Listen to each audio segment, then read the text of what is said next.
category breakdown. Ellie So has there's spoken. so you could there's like three different sections. So it'll be like a reach, a target, and a safety. And it's really important to have at least two or three of each. Nicholas could speak more on that. But usually a reach is something that a school that's usually accepts less than 20% of of the students or the application pool. And they tend to be really selective. And a reach is most of the time is a reach for everyone. So you can't really like Stanford, you can't really say no matter how like amazing you are that you're gonna get into Stanford. So it's just important to like remember that. But at the same time, no, don't like be afraid to apply to reaches. Like you do not know like if you're gonna get in. Like do not minimize your potential. Okay. So like always apply to reaches. It's really important. And if you'll never know unless you try, right? It's also really important to have targets. So depending on it really depends on your own like academic profile. But it's usually schools that accept 21 to 60% of their application pool. And like I said, it really just depends on your own academic profile. So what might be a target for you might not be a target for someone else. But these schools tend to like include like we have some examples like Santa Clara University, Pepperdine, and those. We also just put a bunch of the ones underneath. But yeah, just like 21 to 60%, and you have to have like at least three of that. And then there's also safety schools, which are like have higher acceptance rates, so above 61. And again, it usually depends on your academic profile. So it's really important that you know where you stand in that, like your GPA and like your grades and your SAT scores. Like the chart that you see below is about what we recommend for a student who's rocking out with a 3.6 GPA or above on weighted scale. So 3.6 GPA, you know, you're rocking out with around A minuses, B pluses, and of course A's and A pluses, maybe the occasional B, but 3.6, right? That's the number for this, right? But let's say you're rocking with like a 3.3 or 3.2, right? Then you kind of have to move up. What might be a target for your peers who have a 4.0, who might be a reach for you. What may be a safety is a match. And, you know, then you can kind of come up with your safety options based off that number, where you'd probably want a school that's about 80%. So it's all based on your academic profile. But for a student who's historically high achieving, this is a perfectly good line to use. I just want to shout out some of our schools here that we have put up here, because there's some opportunities that we feel, at least I feel, that students overlook because they simply do not know better and nobody's really ever gotten the chance to tell them.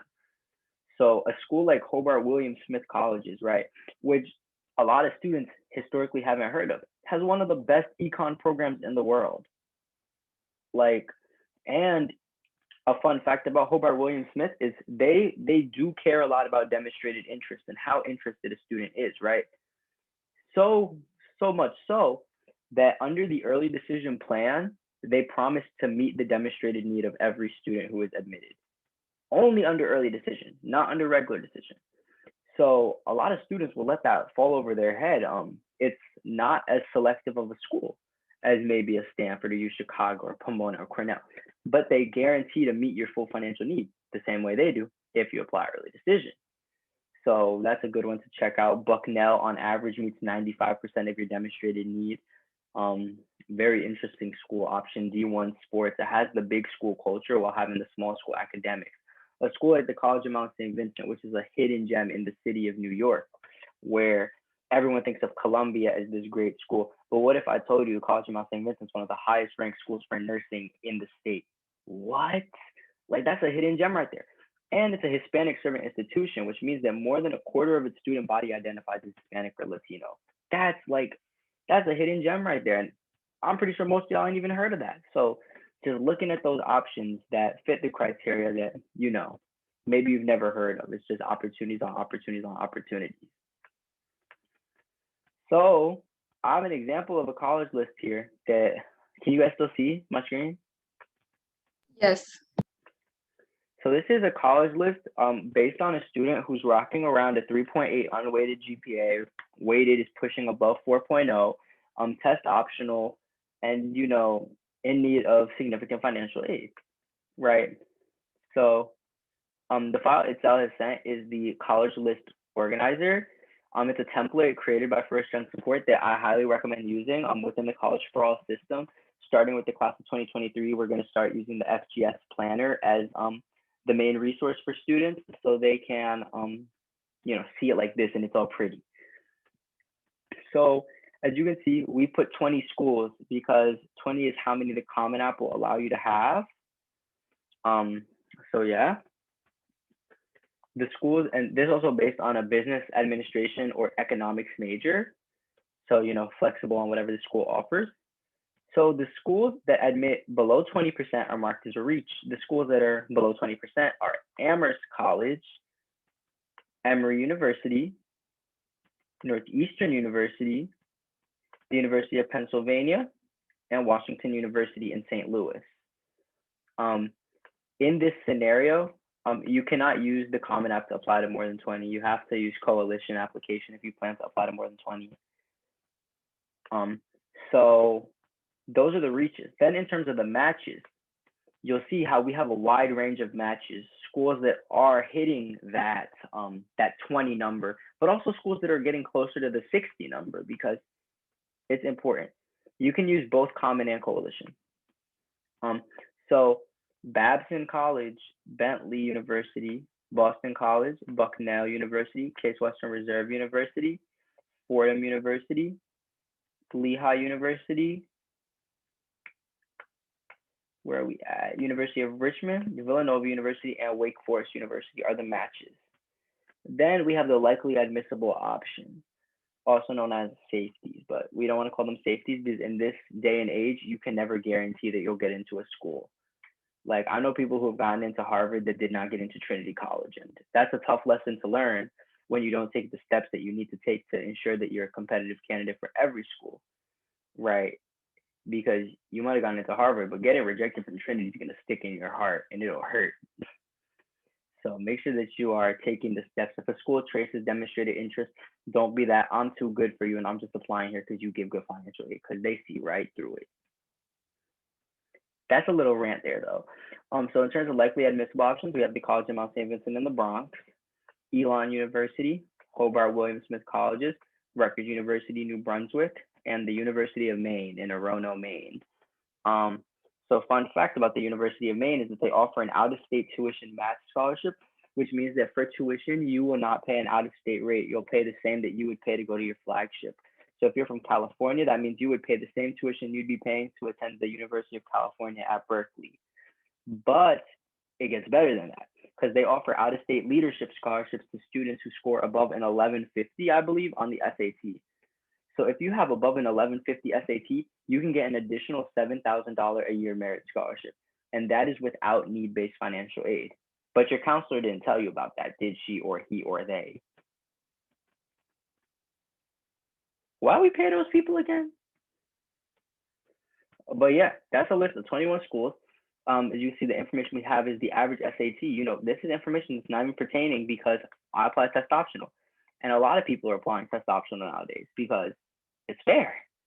Because the ACT scores here, average admitted GPA for those who list it. We have their target tiers, which is going to be reach, target, safety. We have their net price, how much on average a student is going to pay for the school. The graduation rate, right? And then, of course, the application type. So any logical person who's really smart is going to be applying ED to Amherst, right? Because they're just cool. Like, who wouldn't apply ED to Amherst? Like, what? Like, are you tripping? But we also have the early action and regular decision schools marked because Villanova has an early action plan that usually renders a higher acceptance rate than the regular decision pool. So why not take advantage of that? And while a lot of these schools don't meet 100% of my demonstrated need, I can go to sleep at night knowing that Villanova is in the 90%. Hobart William Smith is in the 90s, right? Bucknell is in the 90s. Bentley's in the 90s, right? So at least the schools I'm applying to that aren't meeting my full need are in the 90s. Or like the College of Mount St. Vincent, where I'm confident that I will have a chance to get a big merit scholarship and boost myself with the finances. Or a school like Elon that has a special program for underrepresented minorities, where they do guarantee to meet the full need for those students who they admit to that special program, which I know I have a shot at because I've looked at their accepted student profile for the program. So doing your due diligence to make sure you're finding options that are affordable, viable options for your program, which is business, admin, and econ. Somebody said something in the chat. I want to check. Well, we have to research the Arts schools official website to find merit scholarships that specific schools give out. Historically, yes. You can look at a site like Prep Scholar, right? But Prep Scholar is never as in depth as you would like it to be. We found that there's a lot of organizations on the web that literally go to Prep Scholar, copy and paste what they put there, and claim that that's the full list of opportunities. But we've, at least at College for All, never gone on Prep Scholar and taken it for being 100% accurate because there's always more. Do you recommend any sources to find student profiles? It's all on the website. I mean, for sometimes they don't post the student profile for a specific program, and that's just something you got to get lucky. Maybe ask an admission officer. Yeah, like what Itzel said. Meeting with admissions personnel is probably the smartest way to secure your spot in the admitted pool anyway, because you meet somebody within the school, they like you, it's set. That's all you have to do, really. So it's a hit or miss type of thing, but you never know if you never try. So like I know there was one school I asked, I was like, what SAT score do I need to get a merit scholarship? Like straight up. And they were like, well, usually it's 1200, but for multicultural students it's 11, which is like a minority student. So I was like, I got an 1100, like we chilling. And I would never have known if I didn't take the gutsy move to ask the AO. So you gotta ask. And yeah. And if there's one thing I can say, just ask questions. It's so important. Now I'm gonna go back to the main slideshow. Unless y'all got questions about that list or no.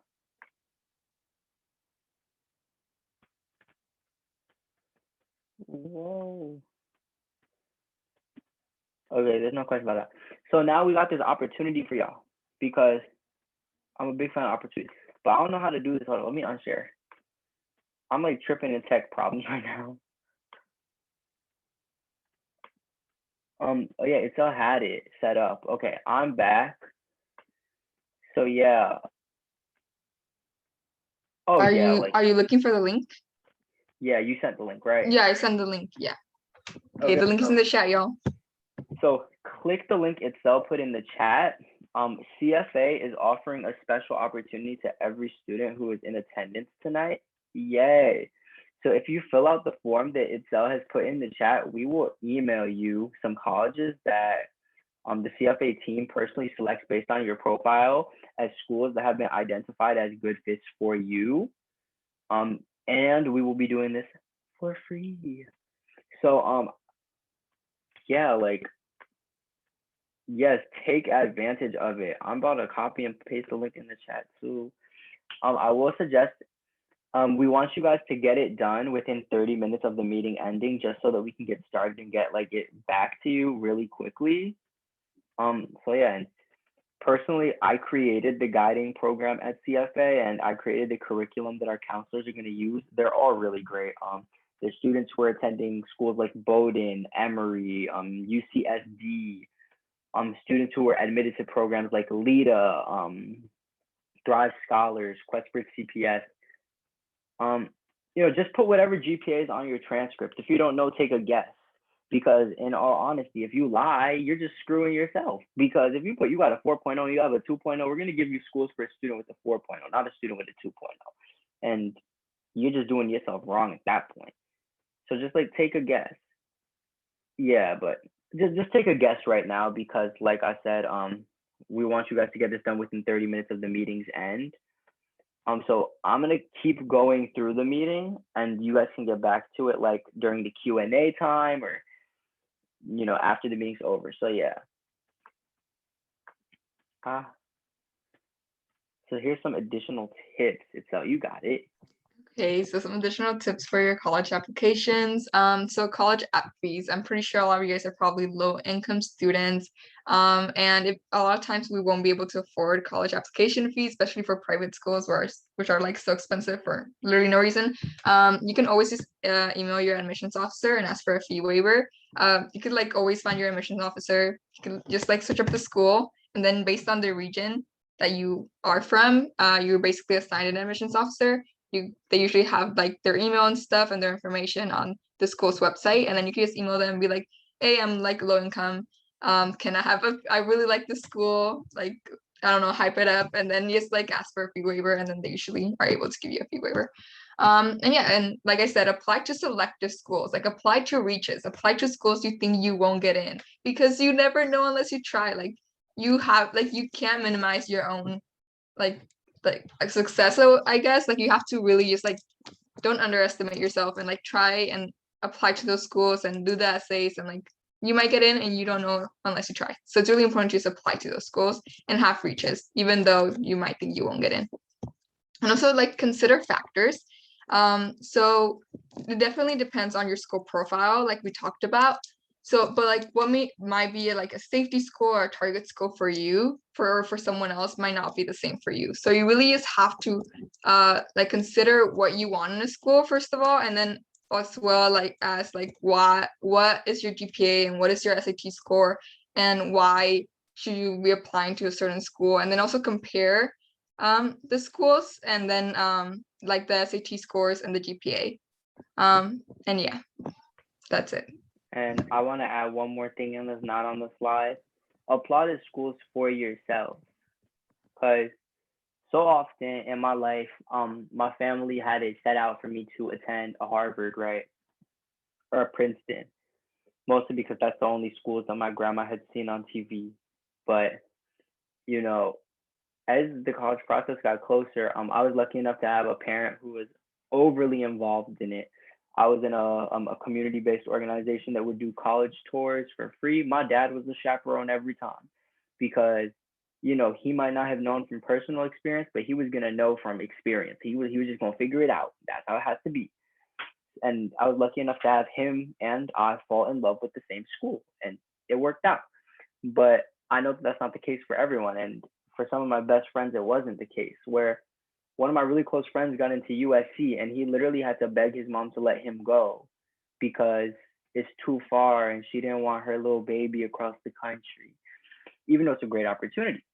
So I'm saying is, if your parents want you to go to Harvard, make sure you look deep inside your heart and see if Harvard's the place for you to be. Because in keeping it 100% honest for you, I know that at some point in my life, I want to be in the city. I want to go to a city school. And I also know I want to be a lawyer. And for me, it was important to find a school that would foster my passion for my academic areas of choice, political science and anthropology, before I go to law school. And I also knew that if I applied to schools and turned them down, it could severely impact me when I apply to law school at those schools. Because what if they're like, he turned us down once, he's going to turn us down twice? So it was important for me to go to a school that did not have a law school, so I couldn't be screwing my chances up. And, if you do deep research, you find out what certain schools have. Like one of the professors at Amherst sits on the board at Yale Law. Professor Sarah, if you're watching this, I can't wait to take your class. And you're just learning different opportunities and things that are going to make every school special for you. Because if you want to study engineering, I probably wouldn't tell you to apply to Amherst, even though we have a great engineering program that partners with Dartmouth. If you want something more traditional, you might want to look at somewhere like Carnegie Mellon or UC Berkeley or Harvey Mudd. So, just figuring out what works for you and not letting outside factors impact your college decision, unless they're positive outside factors. When you're like, I'm going to apply to my local community college and that's it, when you could really get better financial aid to go to an Ivy and you just don't know it yet. So yeah, that's a rant. And now it's time for the best part of the presentation, where you get to unmute yourself and type in the chat all the questions you have. And Itzel and I are going to answer them all. Like, yeah. Oh, wow. I think someone asked are financial aid calculators on a school's website accurate? I don't know. I have never tried those. So they're pretty accurate for historically like low income students. If you have extenuating circumstances, they're not. So personally, I did do my financial aid calculator for Amherst, and it came out with a number that was extremely high that I knew I was not going to get.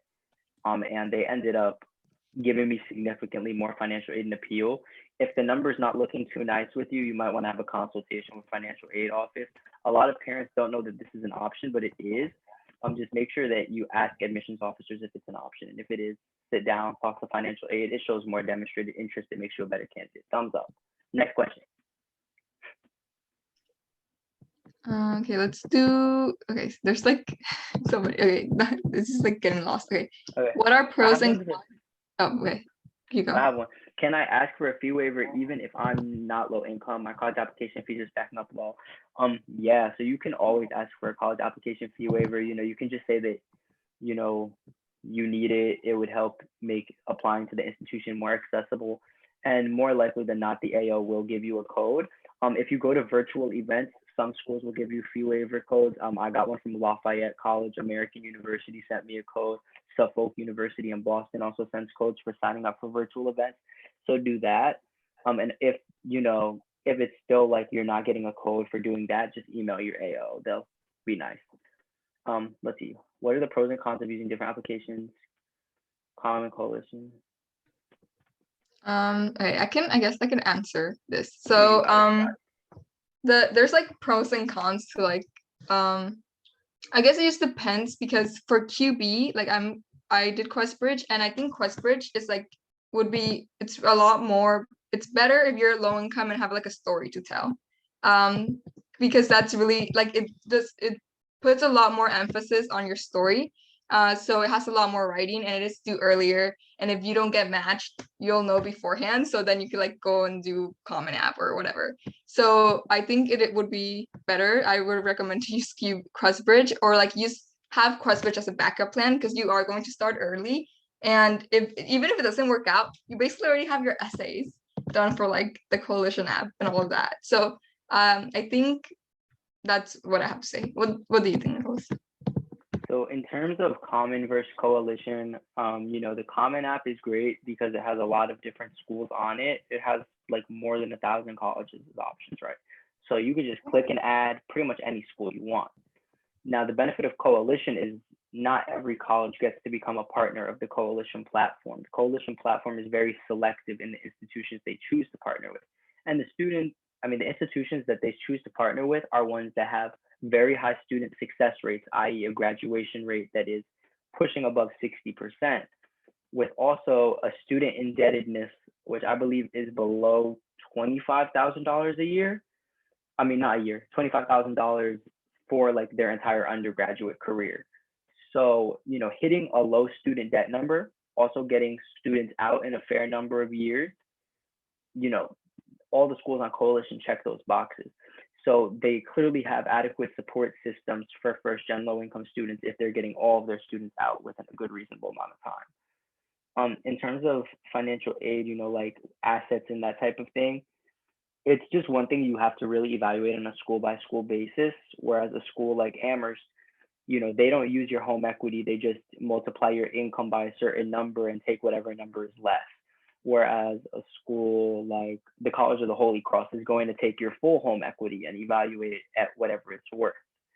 So, that type of thing. It just depends on the school and how they value it in financial aid. And you will find that schools that meet 100% of your demonstrated need don't all meet it the same way. One school might say you have to pay $20K and another might say you have to pay $0. And that's just how it goes. You can always appeal after the fact with, oh, look, so-and-so gave me this, give me it, or else I'm going there. And more likely than not, you'll get something. So let's see. Could you please explain how binding decisions work? Do you think that using programs like QuestBridge that requires a binding application is worth it? Yes. Like binding decisions, let me give you my rant. First Century's our wealthy peers have applied early decision to get a leg up in admissions. Please repeat it with me. For centuries, our wealthy peers have used early binding plans to get a leg up on us. And that's just how it works, right? The early decision pool at almost every college is less selective than the regular decision pool. And a lot of first-gen low-income students choose not to apply because they want to be able to weigh their financial aid options.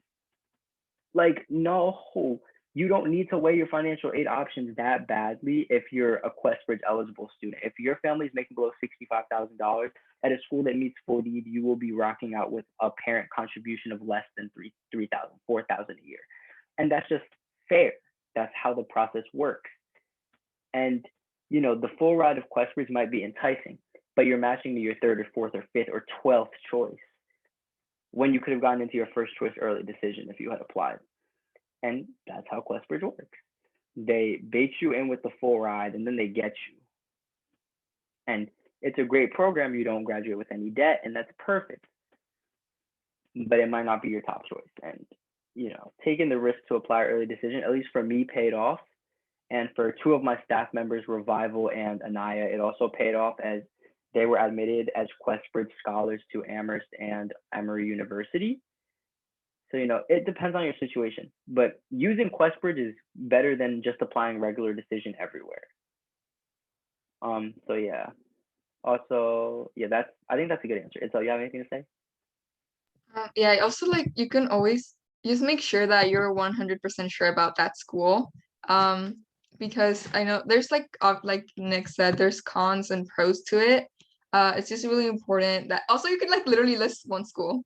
Like like I know someone who like put down Yale and like got in and like got the full ride. So yeah, just like put schools that like you're actually gonna want to go into, and like if that's only like two schools, then only put two schools, and then you could apply regularization, or like it's also like where you can do as well, and a lot of people have done this, is like you apply through Questbridge, and then if you get as a finalist, you could choose to not go further and match. So you could choose to just like be a finalist, and then you could apply regular decision, and you're still a Questbridge scholar if you get into one of the listed schools. Let's say for Claremont McKenna, for example, let's say, which is where I'm going, let's say you are a Questbridge finalist, but you decide not to match. You still can get into Claremont McKenna regular decision as a Questbridge scholar and like get a lot of good aid. So literally just like, yeah, just like weigh your options and like choose really like carefully that you want to go into those schools. So like that's what happened for Anaya. She's on my staff, like I mentioned before. She tried to do the match and didn't match, and she applied ED2 to Emory University, got in full ride. She's there today, actually. So hope she has a good 4 years there. And seeing those types of success stories where Questbridge might have been the starting point, but it wasn't necessarily the finishing point, is encouraging. She did use her Questbridge application to apply, and she did roll it over from the match to ED2. But it just shows that it's more difficult to get in match than ED. So yeah, I think we can move on to the next question. When do you have to declare a major? How do you know if you can be undecided for the first 2 years for a certain cause? That's just on the website. You just got to do your research. That's the only answer I have there. Yeah, you just gotta figure it out. Because Amherst is actually undecided for the first year automatically. So you just gotta figure out what schools, what programs, how long is the undecided track? Can I go into a specific college undecided even? So Yeah, I just do your think research. yeah, to add on to that, it just really depends on like what school you're going to, because like say like you go to a UC, if you go to UC Berkeley and you get in as a bio major and then you want to do something, or like you get in as like I don't know, like history major and then you want to do bio, like that's gonna be hard. So or you could go in undecided, obviously, but it's gonna be harder to transfer into desired major. And then if you want to do you go to a liberal arts school, usually the first 2 years you're undecided. Like for mine as well, it's undecided whether you applied as a whatever major. Like they just put you in that track so they know what you're gonna do, but most of the time you're gonna be fine. So it just has you just has to do with what school you're gonna end up being at. So yeah, next question. How did you appeal to Amherst Financial Aid? So Amherst Financial Aid gives pre-read, not like a pre-read, but they have meetings with your family if you if you ask, but I also know it was easier to get it if you were in the fly-in program, Access to Amherst. Want to plug it. Access to Amherst, very good program. It helped me realize that I wasn't going to a racist school, that I was going to a school that embraced diversity and actually is no longer a predominantly white institution. So definitely apply to Access to Amherst if you're in the class of 2022. It'll provide you a lot of insight to the institution and help you it'll help you get in. Actually, the acceptance rate for A students is really it's higher than the acceptance for everyone else because they pre-read you. But yeah, my family was able to sit down with Amherst Financial Aid Office, just discuss situations and figure out if it was a viable option for us. And we were able to decide that it was at that moment. I got in, I appealed, just explained my personal circumstances to them in a well-written letter, I guess, and I got an affordable package. So yeah, that's how Amherst functions there. How does majoring and minoring work? So when you get on campus, you've probably already declared your major if you go to a school that allows you to. And if you're undecided, you don't. You just have to go to academic guidance and declare. Yeah, like you just go to your advisor, declare. Maybe you have to fill out a form. You know, they have somebody there to guide you on that. That's not something they're going to let you do alone. So yeah, I think that's pretty standard for every school. Let's see. What do you think about doing ED rather than Questbridge if you have one dream school? Do it. Do it. Bond to that school. Take that risk and see, because it is more likely to pay off. If you got one dream school, you got one dream school. That's where you want to be. Because in reality, if you ask me where I could see myself when I signed my early decision contract, it was Amherst. There was no question in my mind. You could have offered me a full ride to any school and I would be going to Amherst. And if that's where you are at, then sign that ED contract. I will say, like, you know, you can always back out of an ED contract if the money doesn't work out. So, you know, it's not binding if you can't afford what they're asking you to. But if the school guarantees to meet your full need, do it. Because you'll get the same package ED that you will already. Can you please explain what Questbridge is? It's that's you. Can you explain what Questbridge is? Questbridge is basically like a separate like scholarship application, but it's also at the same time a college application. So basically there's around like 42, like, no, I think it's 40 top schools. So it has like it has a bunch of different schools, and then you apply to it, and then but it's like a whole process. It's like really early. It's before everyone else. It starts September, and then you find out December, and then but it's just like you it's so complicated because there's so many steps. So it's an application, it's a college application. You have essays. It's like the Common App, but like way more in detail, and it's for low-income students.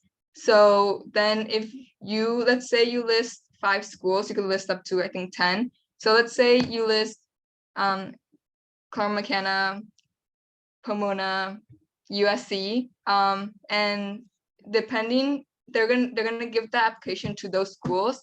And let's say the first school wants you, the first school that you put down, you're basically matched. So you have to go to that school. It's basically ED. So you have to go to that school and you get a full ride. But it also depends on the school's financial aid that they're gonna give you, because Questbridge is not giving you the money. The school is giving you the money. So there's a lot of there's a lot of cons to it and a lot of pros, but if you really want to know about it, you have to go on the website, because there's so many like steps and so many, like, it's such a process, and also depends on the schools that you list. But yeah. Baby baiting y'all with that full ride. It actually means no parent contribution, which means that they can ask the student to pay as much as they want the student to pay. For Amherst College, for a Questbridge Match Scholar, the student contribution is $1,000. So you have to come with $1,000 some way, somehow before you get on campus. Luckily, they offer a bridge program for first-gen low-income students. They get to go on campus and do 3 weeks of rigorous academic preparation to be ready to get to Amherst in the fall, right? And they take away the contribution and give you a laptop if you go. So yeah, let's see. What's the next question? But can we apply early decision if we apply with Questbridge? So if you choose to apply as a Questbridge scholar and not through the match, you can apply early decision. But if you choose to do the match, you can't. So you have to base what you want to do on it. So I mean, you have to base what you want to do on the options that you have. So yeah. Let's see. It's yeah. And I will say, like, if you apply to a school early decision, regular decision, you will historically get your financial aid package on the spot. However, I can speak on this. My family and I, we just didn't know better. We were missing documents. So I got my acceptance letter, and pretty much I check my financial aid and it's like, you're missing this and this and this. Get this in ASAP to get your financial aid.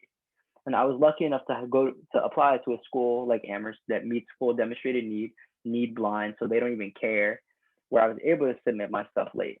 Don't submit your financial aid stuff late. I waited for 3 weeks over Christmas break, worrying that I wasn't going to be able to afford Amherst. And luckily, everything after I got my first letter went really smooth, and I was able to just like sign my contract the day it was due to say, yes, I'm going, set. So make sure you get your financial aid docs in. That's the most important part. Next Please question have them I ready got. by fall. Yeah, October 1st. October 1st. All the documents Yeah. in FAFSA, CSS. What else is it? The iDoc, which is the document system they use to upload your tax returns, everything. Oh, painful, but it's what has to be done. When you ask somebody for money, it's so. I got one more question here. Can you do Posse and QuestBridge? I'm not sure of the policy between doing Posse and QuestBridge, but I will tell you Posse stinks because they don't cover your room and board. Like, how are you going to tell somebody to pay $20,000 in dorm fees? I actually had a scholar this year who is attending Syracuse University in the fall. She attempted to go through Posse Miami. It didn't work out.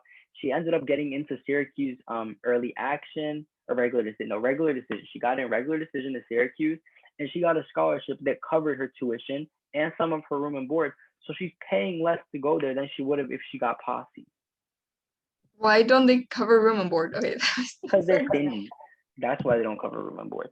So yeah, that's the Posse tea.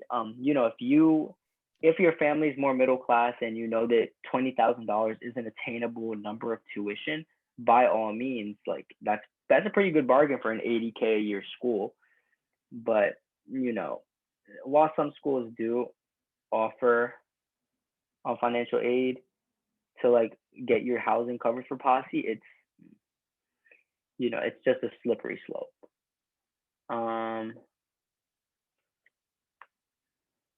Yeah. Are there any other questions? I'm getting questions in my direct. So okay. when should I fill out FAFSA by? It opens on October 1st. So all U.S. citizens should fill out FAFSA. So if you are a citizen of the United States or an eligible non-citizen, you have to fill out your FAFSA to get federal loans and federal financial aid grants.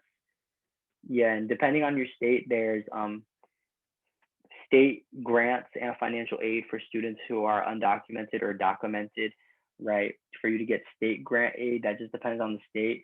Check out schools like Oberlin College and Pomona College and Amherst College that offer great scholarships to undocumented or documented students. I believe the Cameron Scholarship actually covers room and board as well, but I might be wrong. I haven't done due diligence on that, so I probably shouldn't speak on it. What is the FSA account used for? The FSA account number is just your account for FAFSA. Like, it's just the number for your account.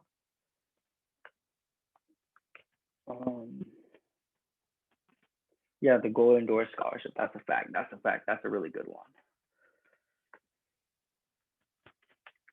Yeah, I also like recommend for when you're looking at scholarships, like don't underestimate. I feel like a lot of people, what they do is just look at like really big ones and they don't apply to small ones. And the small ones will literally save you. Especially because you don't have to, okay, this, I don't know if I should be saying this, but like smaller ones, especially when they're private, like you don't always have to like sometimes what schools do is that you get a scholarship, like a big scholarship. If you get another one, they will like sometimes take money out of the other one, if that makes sense. So you're reducing your own scholarship money if you only apply to big ones. So it's important to also apply to like small private ones and like usually local. And then you could use that on like things that you need and are not necessarily like tuition, like food and like things for your like housing and stuff like that. Like there's so many great outside scholarships. Like just recently, one of my friends who went to high school with me, he got a scholarship from the Boys Two Leaders Foundation. It's based out of New Jersey. And it's just to empower underserved, underrepresented young men from the greater New Jersey, New York area. And he got $1,500. Like they gave him like one of those big checks. So I mean, you never know where you can get your scholarship sources from. And to be honest, I probably should have applied to that. Oops. So, it's just like figuring out the different opportunities that you can take advantage of. So if you're from New York or New Jersey and you're a dude, Boys Two Leaders Foundation, it's a great organization and they give free money. So free money, I like free money. Yeah, like literally follow both of our pages for scholarship info. Like, um, let's see, would I get good merit-based scholarships from colleges if my GPA is a 3.6? So it depends on what colleges, because merit-based scholarships at Vanderbilt University typically start at 4.0, and that's me keeping it a buck. But I'm going to encourage you to check out the Colleges That Changes Lives, the ctcl.org. Colleges That Change Lives are small to mid-sized colleges that have historically been known to support students at very high rates. So having like good student support, really high level academics, but maybe not having the same prestige as a Harvard or a CMC or an Amherst or right, Cornell, whatever. And these are great schools like Juniata College or Sinus College. It's ctcl.org. I put it in the chat. Like let me escape from this really quick. I'll like search it at ctcl.org. So this is the CTCL, the Colleges That Change Lives. And my counselor, she literally lived by this list because these schools offer such great financial aid and nobody knows about them. This is like nobody tells people things, and it gets me so mad because we really need to tell everyone, each other, everything. Yes, like schools that accept 40 to 80% of the accepted of the students who apply. This is a perfect list for you to be looking at. All of these schools fall in that range. Antioch College, you know what they were offering this year? They were saying that any student who's Pell eligible will have to pay $3,000. But nobody told you about that, right? A lot of students from the South historically want to attend a school like Austin College because the student body tends to be a little bit more progressive, and that's a totally okay thing. Going to a school that fits your political beliefs is something that a lot of people have been taking more seriously these days. Let's see, what else is there? Like some of the other schools, like Clark University, they have a free fifth-year master's program. So you can get your master's degree for free in 1 extra year. And you start taking master's classes your senior year. Eckerd College, one of the best schools to go to if you want to study marine biology. Denison, they cover full need for all of the students who apply and get accepted. And they don't use the CSS, they use the FAFSA. So whatever the FAFSA says your EFC is what you pay. That's crazy. Hampshire College, every student there creates their own degree program. Like what? Like that's just super impressive. Let's see. New College of Florida is the public honors college in Florida. So it has the in-state tuition for the Florida students while still offering that small liberal arts vibe. St. John's College, where every student majors in like creative writing or something like that. It's like what? It's like so crazy. Those kids, they come out of there such good writers. Like dreaming, right? There's so many other schools that I was not able to shout out just because I don't want to waste all of our time going through every single CTCL. But if there's one thing I can leave you with, check all these schools out because they're good safety/likely admissible options for you to check out because they might have higher acceptance rates, but that does not mean that they're not pumping out high quality graduates who are ready to knock out all aspects of adult life. And their grad school placement rates are high. That's the other thing I peeped about all the schools on the list. So I'm done ranting about the CTCLs, and I'm gonna go back to the slideshow. Was this the Q&A slide? Yeah. And was there any more questions? Oh, yeah. Yeah, I think there's like one more. It's just like so I'm a member of CSF, California Scholarship Foundation, through my school. Have any of you two been a part of this foundation? If so, this is a secure scholarship for college. I haven't heard of it before. I don't know if Nick has. Nope. Okay. Yeah, I'm not sure, but you could always like definitely email them or like talk to them about it. Or I'm guessing it's a scholarship foundation, so I'm guessing it should like give you a scholarship or like help you get scholarships. So just like definitely reach out to them and maybe you will. But if there's any other questions, please put them in the chat. We I have want to say one more thing. real quick. There's this thing called like I call it outside scholarship culture. It means that students are heavily reliant on applying to outside scholarships, especially on sites like bold.org, that so heavily benefit on outside scholarship culture. When I didn't get a single penny of outside scholarships and I'm gonna graduate with $0 of debt. That's just how that goes. Because Amherst clutched up with me, and a lot of students have similar experiences with the schools that meet full demonstrated needs with no loans. So don't get caught up in outside scholarship culture. You can still get really good financial aid from a school even if you don't get an outside scholarship. Do partner schools on Coalition overlap with Common App? There are no art schools on Coalition. Yeah, there are no art schools on. I think there might be a few schools that offer art on Coalition, but it's not like art school. There are partner schools that overlap on Common and Coalition. So, for example, like Allegheny College is on both, Juniata College is on both, or Sinus College is on both, and those are some of the CTCLs. But also schools like Princeton and Yale are on both. Amherst is on both. Lehigh's on both. So, a lot of schools are on both, pretty much. There's some schools that are only on Coalition, like Rutgers All Campuses is only on Coalition. St. Mary's University in Texas is only on Coalition and the Apply Texas application for Texas applicants. And there's a few other schools, University of Washington at Seattle and Bethel are also both only on Coalition. So just figuring out if those schools are of interest to you and if you need extra space. Yeah.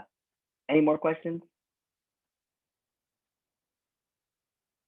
If not, then I think we'll end it here. Don't forget to fill out the form that Nick sent earlier. Finish